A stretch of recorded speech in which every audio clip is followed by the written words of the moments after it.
Ada sebagian orang tua itu begitu semangatnya mendidik anak, hanya melihat kurangnya anak untuk dibenahi, seolah itu benar. Yang benar adalah di samping kita melihat kekurangannya, untuk kita benahi dengan cara yang baik, tolong melihat kebaikannya. Ibu sudah benar, bisa menghargai kebaikan seorang anak, anggap itu kebaikan, anggap itu sebagai kebaikan. Jangan tidak pernah disebut kebaikannya, benernya nggak pernah disebut, hanya salah. Kamu setiap hari dimarahi sholat nek akhirnya. Tidak seperti itu. Tapi ada kebaikan yang bisa Anda sampaikan. Sayang, Masya Allah, makasih sayangku, anakku, baik banget kamu dengan Umi. Umi yakin kamu akan bahagia di akhirat. Setiap kali dia berbuat baik, peluk dia, cium dia, besarkan hatinya, terima kasih sayang. Terus setiap dia berbuat baik, Anda sanjung dia. Kenapa membesarkan hatinya? Sebab dari Rasulullah Nabi menyebutkan, orang seperti kamu tidak akan disia-siakan. Dia besar hatinya, semakin kuat dengan Anda. Semoga nanti kamu dijaga oleh Allah dari hal yang tidak baik, dari maksiat, dari ini. Terus jadi semoga menjadikan kamu, jangan langsung ngomong sholat, gak enak. Nanti ujungnya sholat nanti banyak. Terakhir ini mungkin setelah sebulan, 2 bulan, 3 bulan itu. Jadi kalau orang tidak sholat, jangan disuruh sholat. Biasanya langsung protes, apa-apaan. Bukan saja berlaku pada anak. Suami tidak sholat, kadang dimarahi terus. Caranya indah. Kalau misalnya, sayang, kamu, Umi pengen sholat, siapin tempat sholat sayang. Umi mau sholat, kamu sudah terkena hatinya kan? Dia ngelihat ibunya sholat, mustahil suatu ketika bakal sholat, dia akan mikirkan sholat. Jadi ayo kita mengajak dengan keindahan. Ada sebagian orang tua itu memang, mohon maaf, terlalu semangat. Biasanya anak pertama jadi korban itu.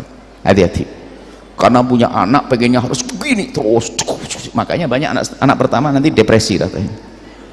Nah, punya masalah ini gara-gara ibunya terlalu semangat, ya, tapi tidak pakai kira-kira.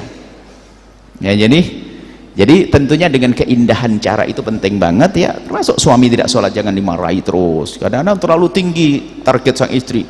Suami saya, Bu, yang nggak pernah tahajudan. Ibu, tahajud wajib enggak? Sudah, kalau tidak wajib nggak usah pakai marah-marah. Tak guyoni, mungkin ibu salah bangunin sholat nggak begitu. Coba kopi ditiupkan di hidungnya sambil gigit telinganya, sambil dipijitin, bangunnya sholat. Apaan ini? Tahajud, doa biar anak soleh. Kadang kita ini semangat melakukan kebaikan, nggak punya cara yang lembut. Termasuk dengan anak, didiklah dengan kasih sayang. Kalaupun melanggar itu, nah makanya ada pendidikan anak. Kita hadirkan pendidikan anak itu sebelum lahir, di saat lahir, di saat anak mulai bertutur kata, di saat anak mulai berakal, di saat anak mulai dewasa. Pendidikan terakhir di saat anak melanggar. Ini kalau salah dalam menyelesaikannya, tambah berantakan, akan jadi musuh selamanya. Makanya ngaji itu benar, makanya ngaji itu seharusnya ada kurikulumnya, Bu. Cuman sebulan sekali, gimana buat kurikulum di sini nih? Saya bingung. Kurikulum ada, pendidikan itu ada kurikulumnya, belajar tambah. Makanya kami sampaikan, Ustadz sholawat, Ustadz dzikir, Ustadz itu jangan hanya itu, setiap ketemu sholawat lagi, jam gitu dzikir lagi. Yang Ustadz ini, Ustadz majelis apa, itulah. Kita perlu ilmu tambahan. Majelis maulid yang bicara hanya itu, ada ilmu, mumpung dia datang harus ada cekoi ilmu. Kalau orang dulu kan mengadakan acara nasyid itu untuk mengundang orang, setelah itu dimasuki jeder. Nah, sekarang ada majelis maulid, maulidan terus karena kemari, ilmunya gak tambah-tambah. Makanya sama istri belum tegur sapa itu. Saudara, tolonglah, sudah benar Anda buat majelis maulid, tapi ilmu penting.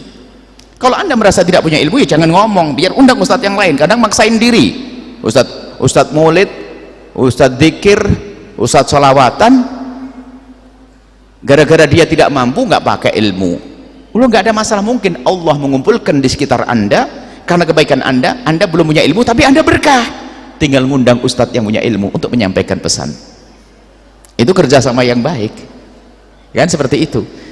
Jadi kadang kita ini ilmunya kurang, maka ada kurikulum. Kami nyampaikan ilmu kurikulum, ada kurikulum. Makanya nanti akhlak itu pun ada dirinci. Akhlak kepada Allah satu masalah, akhlak kepada Rasulullah ada, akhlak kepada orang tua satu pertemuan, akhlak kepada saudara satu pertemuan, akhlak kepada suami istri pertemuan.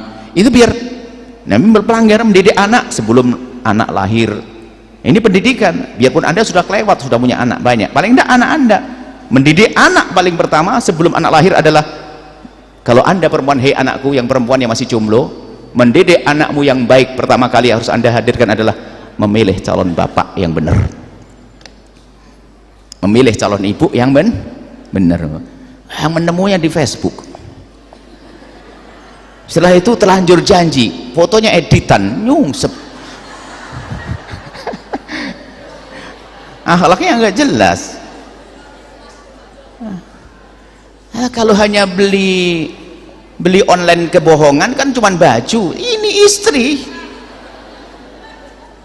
itu pakai rekomendasi menurut siapa, kata siapa, pergaulannya bagaimana, kelembutan seperti apa, begitu. Ini pendidikan anak itu banyak. Ada pendidikan baik. Ibu terima kasih, ibu bisa menghargai anak Anda soleh, jangan khawatir. Kalau Anda lanjutkan cara kelembutan Anda, dia akan beres semuanya urusan sholat. Tapi di sisi lain dekatkan dengan ilmu agama. Maka orang tidak sholat jangan disuruh sholat hari itu, dia gelisah, marah dia. Ajak yang lainnya untuk bangun musola, pusing dia. Pak Haji nggak pernah sholat, nggak apa-apa Pak Haji, jangan bilang nggak apa-apa sholat. Pak Haji mohon maaf, ini kayaknya kita harus bangun musola. Bangun musola, dia mikir, saya bangun musola nggak sholat. Atau tiba-tiba kita minta, Pak Haji tolong doain saya biar saya jadi rajin sholat. Mikir, saya sendiri nggak sholat, gimana sholat besok. Mikir, jadi jangan wah sholat neraka, suami apaan. Wallahu a'lam bissawab. Setelah Anda menyaksikan video ini, jangan lupa berselawat kepada baginda Nabi Muhammad sallallahu alaihi wa alihi wa sahbihi wasallam.